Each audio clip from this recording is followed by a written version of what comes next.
Welcome, today in front of me OnePlus Nord CE Lite, and I'll show you how to link or unlink Google Assistant from the power button on this device.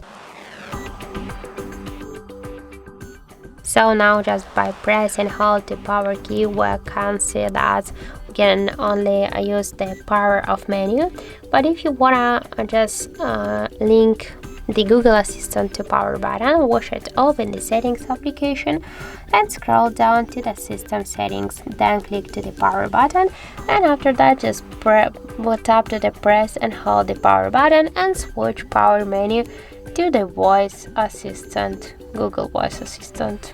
So we have not here any assistants, and now just by press and hold the power key we can see that the Google Assistant successfully activated.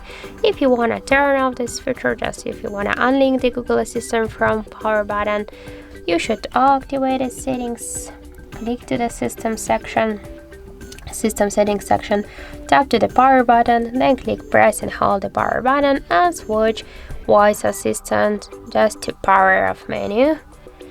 And now we can see that this feature successfully turned off.